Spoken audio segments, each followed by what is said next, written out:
Bismillahirrahmanirrahim. Alhamdulillahirabbil alamin wassalatu wassalamu ala sayyidina wa maulana Muhammadin wa ala alihi washabbihi ajmain. Amma ba'd. Subhanaka la ilma lana illa ma 'allamtana innaka antal alimul ghuyub. Alhamdulillah, di pagi yang sungguh ceria ini saya ingin sedikit mengkaji tentang ilmu ushulul fikih. Dan dalam season ini akan sedikit membahas tentang hukum Islam. Referensi dari pembahasan tentang usul fikih ini adalah sebuah kitab karya dari putra Pondok Pesantren Salafiyah Syafi'iyah Sukorejo Situbondo, yaitu kitab Taisirul Wusul ila Ilmil Usul, karya dari Kiai Haji Afifuddin Muhajir. Bismillahirrahmanirrahim. Di dalam kitab ini beliau di awal menjelaskan tentang ahkamul Islam atau hukum-hukum Islam. Bismillah. Ja'al Islam bi thalathati anwa'i minal ahkam.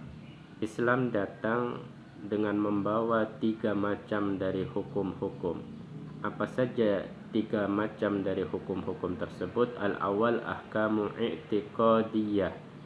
Hukum-hukum i'tiqadiyah tata'allaku bima yajibu 'alal mukallafi i'tiqaduhu fillah wa malaikatihi wa kutubihi wa rusulihi wal yaumil akhir. Jadi hukum i'tiqadiyah itu adalah hukum yang berkaitan dengan sesuatu yang wajib terhadap mukallaf. Wajib apa? I'tiqaduhu, meyakininya kepada siapa? Kepada Allah, yakin kepada Allah, malaikat-malaikat Allah, kitab-kitab Allah, rasul-rasul Allah, dan hari akhir. Inilah ahkamul i'tiqadiyah. Yang kedua, wasani ahkamul khuluqiyah. Hukum-hukum khuluqi, hukum-hukum yang berkaitan tentang akhlak, tentang tata kerama, budi pekerti. Tata'allaku bima yajibu 'alal mukallafi ay yatahalliya bihi minal fadail.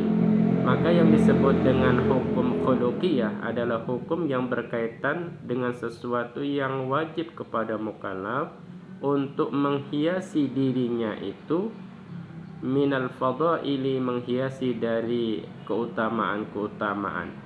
Seperti katawadu'i, menghiasi dirinya dengan sifat tawadu, rendah diri, tidak sombong. Menghiasi dirinya dengan sifat sabar, kemudian sifat seperti menghiasi diri dengan sifat dermawan dan semacamnya. Wa ayatakhalliya anhu minar radha'ili, serta mensucikan, mengosongkan dirinya dari sifat-sifat tercela. Kal kibri, seperti sifat sombong, ujub, sifat iri, dengki, dan semacamnya. Maka hukum-hukum yang berkaitan tentang akhlak, tentang tata krama, tentang kebaikan dirinya itu disebut dengan hukum khuluqiyah. Wasalitsu ahkamu amaliyatin. Yang ketiga adalah hukum amaliyah. Hukum amaliyah itu tata'allaku bi af'alil mukallifin, hukum yang berkaitan dengan perbuatan-perbuatan mukallaf fi 'alaqatihim bi rabbihim, kaitannya dengan hubungan seorang mukallaf itu dengan Tuhannya. Maka 'alaqah bi rabbihim ini disebut an ibadah. Wa 'alaqatihim ba'dihim bi ba'din, dan berkaitan dengan hubungan antara mukallaf dengan yang satunya dengan mukallaf yang lainnya, atau hablum minan nas, hablum yang berkaitan dengan manusia, disebut dengan muamalah. Jadi hukum amaliyah itu ada 2, hablum minallah, berkaitan dengan Tuhannya seperti ibadah, ada yang berkaitan dengan hablum minan nas, berkaitan dengan manusia, disebut dengan muamalah. Wa hadha an-naw' huwa al-maqsudul wusul ilaihi bi ilmil usulil fikih. Jenis-jenis hukum ini, jenis ini yang dimaksud dengan ahkamul amaliyah, yang dimaksud dengan al-wusul ilaihi bi ilmil usulul fikih. Untuk mencapainya itu memerlukan ilmu usulul fikih. Wal ahkamul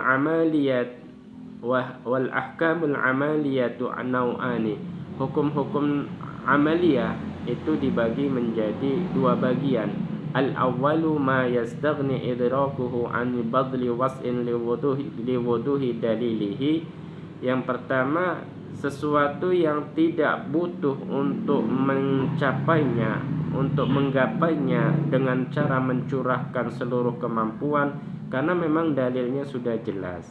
Kawujubis shalawatil khamsi wa hurmatiz zina, seperti kewajiban melaksanakan salat 5 waktu dan keharaman melakukan zina. Maka kewajiban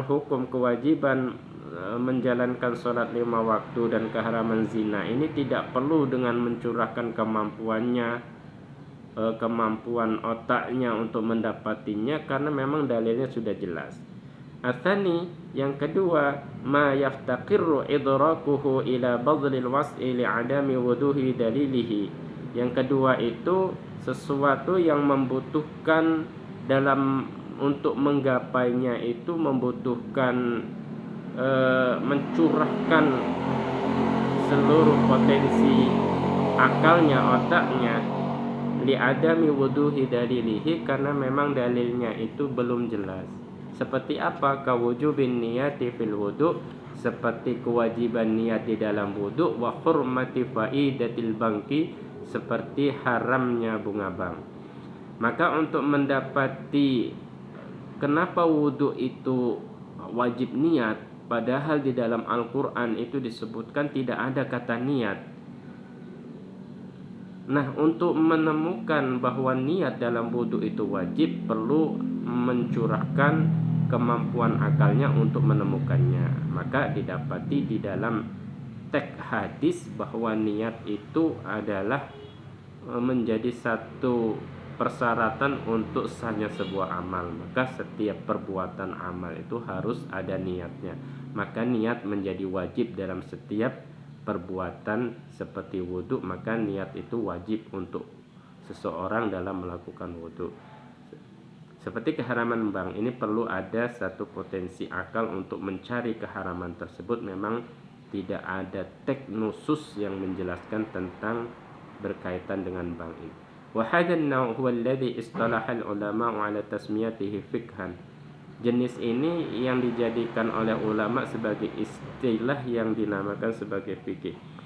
Wa hadhihi al-ahkamu thalathatu tu'khadhu min adillati syar'i. Dan 3 jenis hukum ini diambil dari dalil-dalil syar'a, wa hiya nususul kitabi was sunnah. Dan dalil-dalil syar'i itu adalah teks kitab Al-Quran dan As-Sunnah. Walihada, dan oleh karena ini tusamma disebut al-ahkam syar'iyyah, dengan sebutan hukum-hukum syariah. Wa sayati anna badal was'i fi istinbatil ahkam syar'iyyati huwa alladhi sammauhu bil ijtihad. Dan akan datang bahwa sesungguhnya mencurahkan kemampuan potensi akalnya itu di dalam menggali hukum-hukum syariah, maka hal ini disebut sebagai ijtihad. Wal ijtihadu la budda lahu min manhajin yasiru alaihi al-mujtahidu fi istinbatil ahkam. Sedangkan ijtihad itu mesti bagi seorang yang berijtihad itu perlu satu metodologi, di mana yasiru alaihi al-mujtahid, berjalan di atas metodologi ini seorang mujtahid fi istinbatil ahkam, di dalam menggali hukum-hukum. Wal ilmu alladhi yabhathu fil manhajatil ijtihad huwa ilmul usulul fiqih. Dan ilmu yang berkaitan dengan pembahasan dalam menggali atau metodologi berijtihad itu disebut dengan ilmu usulul fiqh. Wa nastati'u an nakula, maka kami mengambil satu kesimpulan, al fiqhu thamratul amal, fikih itu buah atau hasil produksi, wa usulul fiqh manhajul amal, sedangkan usul fikih itu adalah metodologi atau cara memproduksi fikih. wal ijtihadu dzalikal amal. Sedangkan ijtihad itu adalah produksi, itu perbuatan produksi dalam menelurkan sebuah hukum fikih. Dari sini jelas bahwa ilmu usul fikih adalah sebuah ilmu bagaimana cara memproduksi fikih dengan mengambil dari dalil-dalil yang bersifat ijmali. Wallahu a'lam bishawab.